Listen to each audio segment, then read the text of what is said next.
Mesdames et messieurs, bonjour, bonsoir. Cela dépend de l'air que vous me suivez chez vous à la maison. Moi, je m'appelle Bobo Bofoka, Bobo News International. Et pas n'habitude le baga, botama mungala, botama mongo, okelengi. Et puis nga, atanga kuma trop nesengo tanga. Mesdames et messieurs, alors ba mingi boy pour la bande émission. Pour ni congolais, asambela te comportement les alaka moko. Congolais, asambela. Tout le monde a ba tic ya comportement échange à la tête. Je vais recevoir un homme de Dieu. Il y a serviteur de Dieu pour le Congo. Il y a des Nzambe, évangéliste qui va sauter.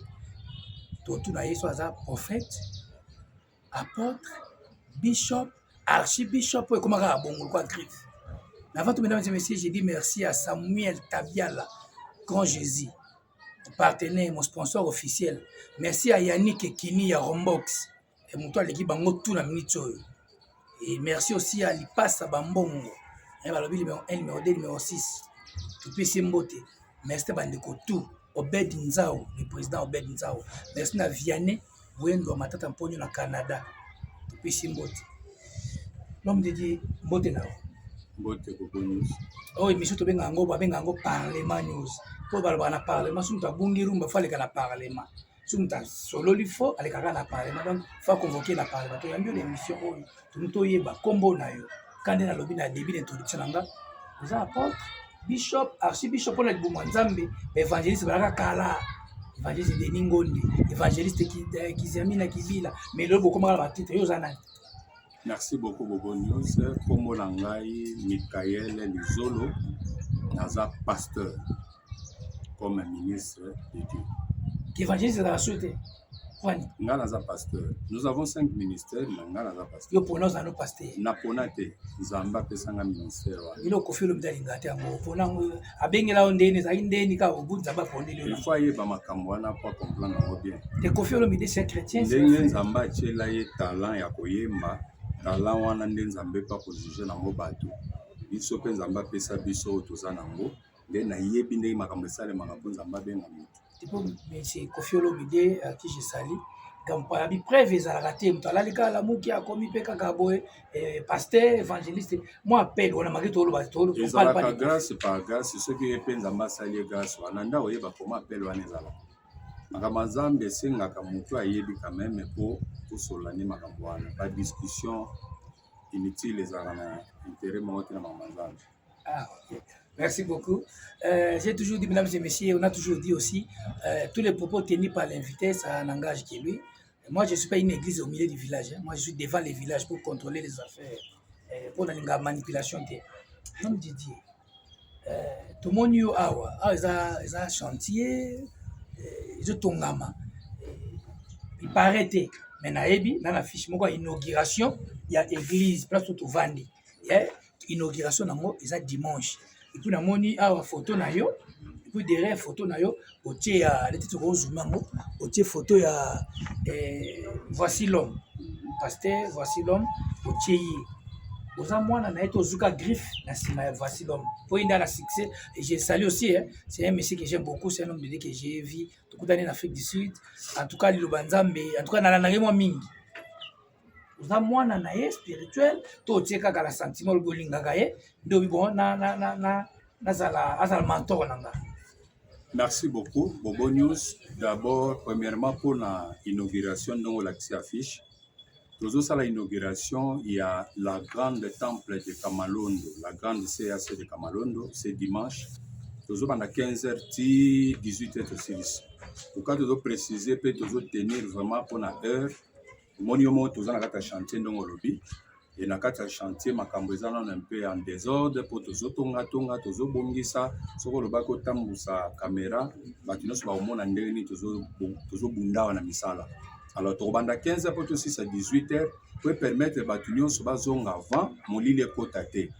Mais en ce qui concerne ce qui naza mwana to na zuka ga griffe, j'espère que mwana nyonso ba yebaka ye na façon azolobela lokola papa na ye.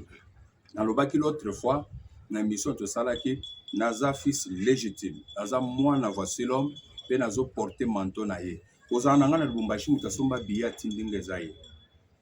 Et puis ndenge eza boye depuis ntongo awa naza na ba message oyo natindaki pe pa na ye. Pourquoi? po ayebaka mouvement nyonso nazosala. Alors mwana bayebaki na elobeli ntango azoloba oyebaki aza mwana to aza mwana te, mwana bayebaki mpe na faisabilité ndenge azosala makambo. Papa na Kinshasa azoconstruire et moi aussi je construis, c'est-à-dire misalo ezosala me pa papa na yo fo emonisa mpe pa na yo elobeli papa azalaka nango nde bakoyebaki aza mwana tel. Et lorsque je vais commencer à parler de Batubaroye Bakaza, Mwana, Azana Manto, Azana Ngote. Mais tu parles déjà, non? Mais oui, oui, et l'obéli souka ezake, Nakati, na Ote Yanabiso. On doit voyer Baki Mouto Azana Loka Papa Wan. Ne Loka Tali Sakake, Oyaza Mwana tel, Oyaza Mwana tel. Pour même Bayekoli, Bayebaki Bango, na Anchosike, Baza, ba chrétien, à partir ya comportement na Bango, na l'obéli na Bango, O Baza Bato, ba chrétien, Nde Bayebi Bango. Alors, naza mwana légitime ya voici l'homme, c'est-à-dire eza doutité nazo lo bango na monoko nazo parler en langue té nazo parler en langue té nazo lo bana monoko normal nazo lo bana ngope ngo pe mo voici l'homme alinga té mamba voici ko ba parler en langue wana alinga tende tine lo nini ate non ko ba bashid ben wana yaka ya ngonde parler en langue té. Mais c'est ça le problème parler en langue comme disait tout le monde autour na suka ba tuna bino wana alors qui parler en langue c'est interprétation ils ama trop. Est-ce que ça papa nde mutazolo bango to Bible mutazolo? Est-ce que tu peux sa lumière place wana quand même? Et puis ça va toi là. OK. Et quand on parle en langue et bandé dans Actes des Apôtres chapitre 2. OK. Na ko tango rapidement. Le reste ba tu ba kolanda biso na ndako. Actes des Apôtres chapitre 2, premier verset nazo kita rapidement. Les jours de la Pentecôte, ils étaient tous ensemble dans les mêmes lieux. Tout à coup, il vint du ciel un bruit comme celui d'un vent impétueux et il remplit toute la maison où ils étaient assis. Des langues semblables à des langues de feu leur apparurent, séparées les unes des autres et se posèrent sur chacun d'eux. Et ils furent tous remplis du Saint-Esprit et se mirent à parler à d'autres langues. Quand on dit d'autres bobos, c'est que d'autres par rapport à Oezali. Hein? Prenez-moi l'autre là aussi. C'est-à-dire, comme on a mis le trépied là, prenez-moi l'autre trépied. C'est par rapport à ce qui est déjà. On dit ils ont commencé à parler à d'autres langues.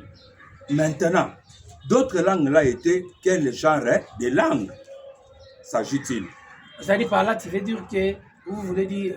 Je vais lire ici. Allez-y, c'est ça problème. C'est-à-dire que l'interprétation est à l'aise à la tête. Je vais répondre dans tout ça. Dans l'église, on nous impose, s'il faut parler en langue, interprétation. Pour ça, qu'on édifie Yomo. Pour que tout ça l'édifier, il faut nous interpréter. Mais tout ça, on va découvrir ça dans la parole de Dieu. Ils ont daté avant Bisso 2025 ans. Bisso de Salaté. Paul Bazouan, on est bâti Bisso. Mais Bazolo Baboué.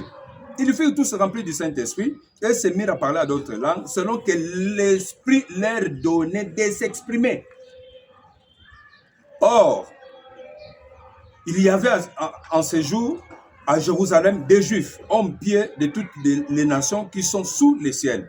Au bruit qu'il y lié, la multitude accourut et elle fut confondue parce que chacun les entendait parler dans sa propre langue. Premier élément. Chacun les attendait dans sa propre langue. Ils étaient tous étonnés et la surprise. Et ils se disaient les uns aux autres, voici ces gens qui parlent. Ne sont-ils pas tous galiléens? Et comment les entendons-nous dans notre propre langue? C'est-à-dire, touristes nyonso bayaki mutuna muta yoki bango baolo bara minoko ba touristes wana nyonso. Comme preuve, Bible se continue koloba. Comment les entendons-nous parler dans nos propres langues à chacun, dans nos propres langues, ba langue na biso maternelle. Ce qui est étiqueté ba touristes. Bazolo bara minoko na biso tout ça ba galiléen te, bango ba galiléen. Ndeni bazolo ba minoko na biso, siko ba minoko ngelo ba makezani ni bobo nyonso. Parthes, Médès et Lamite. Ceux qui habitent la Mésopotamie, la Judée, la Cappadoce, les ponts, l'Asie, la Phrygie, la Pamphylie, l'Égypte, les territoires de la Libye voisine, de Cyrène et ceux qui sont venus de Rome, juifs et prosélytes, crétois et arabes. Comment les entendons-nous parler dans nos propres langues des merveilles de Dieu? C'est-à-dire, minoko et lobami na katsa munoko ya ba yuda wana. Bazolo ba minoko ba tuana nyoso tozwa kaka munoko ba libyen. Tozu pe lisusu ya ba égyptien comme ba africain. Ceux qui ba congolais na minitso ba zaraki ba ninga ba ki Congo ba ninga ba swahili. Pour dire quoi? Les parlant langue tango yoki que papa azo défendre parole de Dieu pour dire que parlant langue za ba rondo borona ba chanda barate. Ce sont des aventures. Ok. Parlant langue, ça parler les langues des hommes. Yango, le premier jour. Ok. Saint-Esprit qui tisse grâce. Mais pourquoi ça dit que jour et kiti, batuno se fait pas le langue. Et ça douleur y enfantement. Et là qu'on ne sale maté. Nous n'avons pas convaincre que même bango bateau ba osambe la wana. Bandi ma ke ba recevoir le lokomoko. Il a fallu nzamba manifester lokomoko de ça là que et ben attention batunyos. Et surtout que na moment wana ba touriste ba yake belé à monde entier, nzamba profiter na moment wana a frapper pour batunyos ba ya ba yoka minoko na bango impressionner bango ba ma message. Un, et convaincre ba yuda wana. Deux, bato ba yepo ba yoka ne douleur d'enfantement na nde quitter la bango nyonso jour wana mais l'obité que bato nyonso va na parler langue bobo news. Ok. Pour développer ce jour après, là je profite aussi pour saluer l'apôtre Charlie Mobiala na Djomo, apôtre Agoueni Masumo. Je salue aussi mon pasteur Benson Poutou, Bobo News dynamisé, la PCP pasteur Panzu, LBT, la messager, la panamiste, la Captain Wana. La pasteur tout na zazana bango, mbote na bino na pesi bino, moto na nzambe. Inauguration, est-ce que Lumbashi déjà évangile les Arabes vendent déjà, il faut vendre la Kamalondo commune yo, batu chaque dimanche va aller à Michopo. Chaque dimanche commune ambiance, c'est comme matongé. Ce que place yo longa batundeni parce que Kamalondo na 150 bars. 150 bars l'église ya kala 7.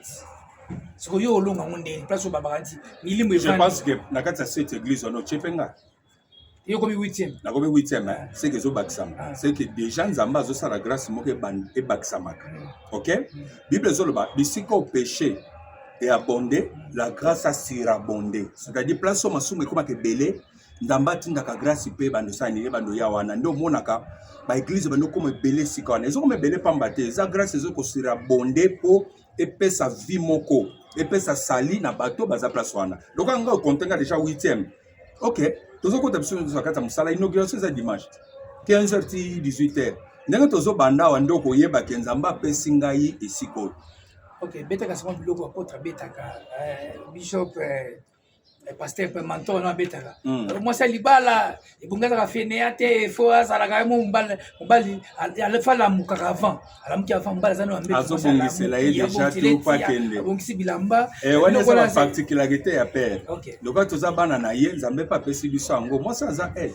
Asa edo esengela sunga mubali na ye et moi ça za na batache pesa melie. Je pense que si Dieu nous fait grâce Bobo News après ba inauguration wa et loko naza na inspiré makasi nazo banda service moko ezala 21 jours sur le mariage. Na kokota na musindo na kolobela ngo yo kozala invité ko yo kama mwana nyonso. To ko toucher biloko na nyonso. Je salue la servante Dieu Mylène Dominique, je salue aussi la servante Dorcas Divine Lembo. Lembo mon ami à partir de Kin. Na pesi ba tutu otara biso. Tu comment citer parce que na suka émission, la diga moi pour finir na yo potoyeba idéologie oyo. Mais tu invité là-bas, je vous invite parce que je connais les serviteurs de Dieu, à le Wanzam, botaka mentor na ye. Dans sa publicité, ça dit que voici l'homme. Pour ce côté dans les réseaux sociaux, parmi les influenceurs, malgré homme de Dieu, influenceur, la biso na bolam. Ça ka so beti Bobo News na TikTok, au moins les influenceurs moko ya malam. Ça te que maman mitakala, ça te maman ya ba nonsense, ça dit que oyoki bénéficier pe loko. Comme des messages appellent nous au sein de la Nzambe, Afrique du Sud, des fois, il y a la place au sein de la terre. Oui, oui. À Kinshasa, à nouveau à la place au sein de la terre, pesa bango adresse aux gens na commune à Kamalondo, mais moi expliquer nous ça moi mbela. Tozana kata commune à Kamalondo, inauguration c'est dimanche à partir de 15h, dimanche le 24 août 2025. Tozako invité bana nyonso papa bandeko nyonso baza katikati na Lubumbashawa et partout oyo bakoza na bandeko na bango bakotinda bango pe na oyo esika musala ezo bandawa awo eza le grand temple oyo ya Kamalondo batu nyonso bakoko pusa na nyonso balingi ba programme la biso ndenge ezo banda après dimanche ba programme eza chaque jour ba culte eza de lundi mardi mercredi jeudi vendredi ba culte zawa à partir de 16h juste culte bandi. Et puis, tous aussi à 18h30, lundi, mardi, mercredi, jeudi, vendredi. Biso to sambe la semaine mobimba. Donc maintenant que tant que mbongo baati.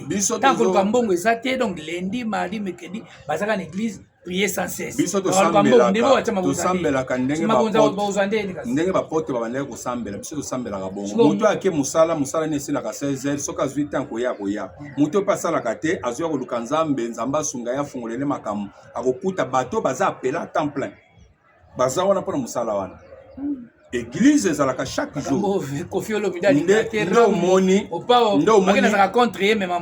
nde omoni masolo eza bible nde ezoloba nde nayebisaki oke soki naza mwana ya papa ntango na koloba nde oyeba penaki moto oyo aza mwana ya papa na kati ya maloba nango osentirika aza na eloko ya papa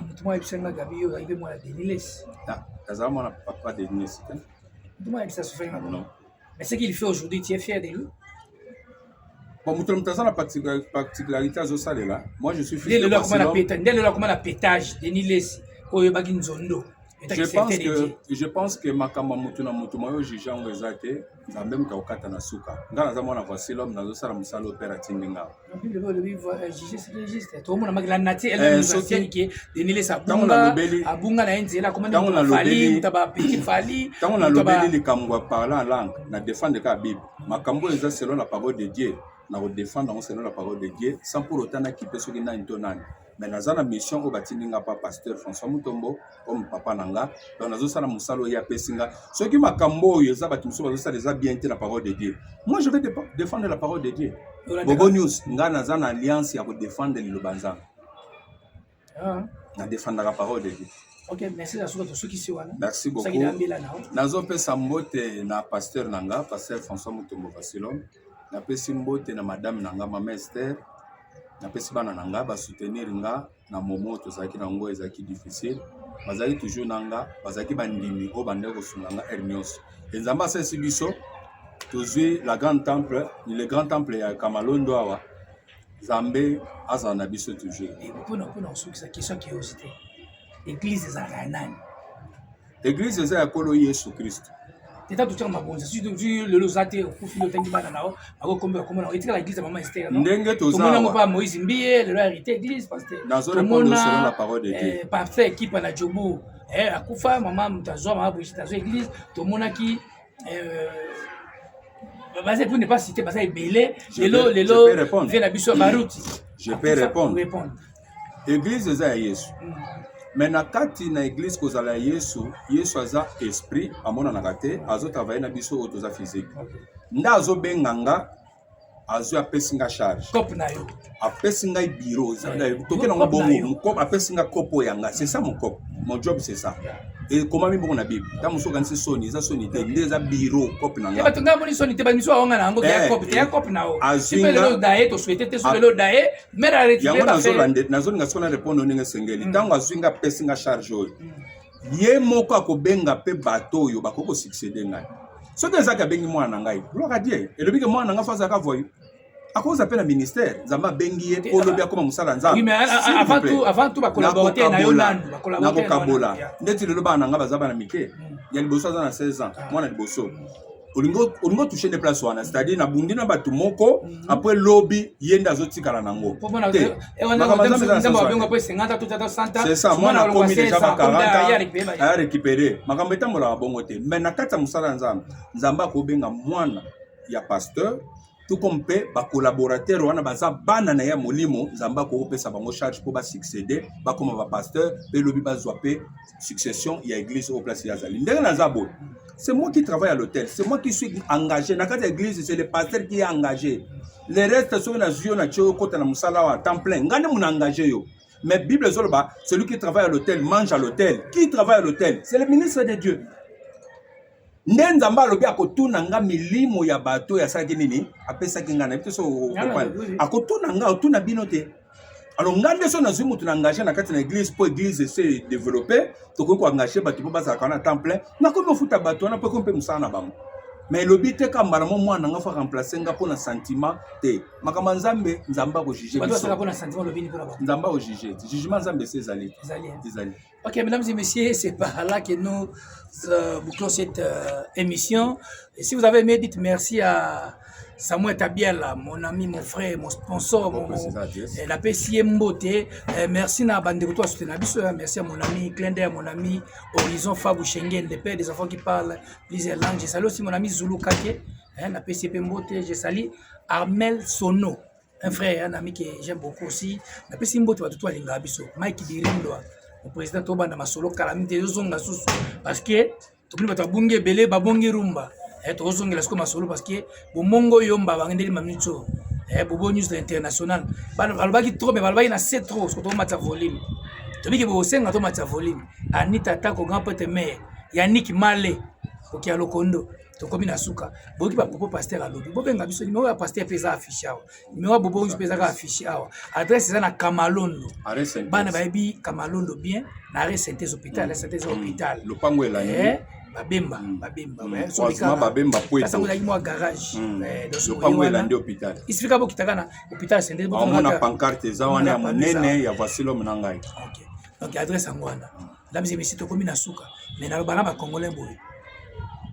Chaque dimanche, ne bozalaka propre. Ne bobongisa botaka ba make-up na elongo na bino, ne bongisa manzaka na bino, ne botaka ba plante na bino, ne bosomba bilamba sika po l'église, bosala pe fort mitema na bino pe bonga bongo. Po congolais, na sina lemba bino. Na sina lebo sibo tenzi ngabo na kima église. Mais na kima nzambe te. God bless, chap chap.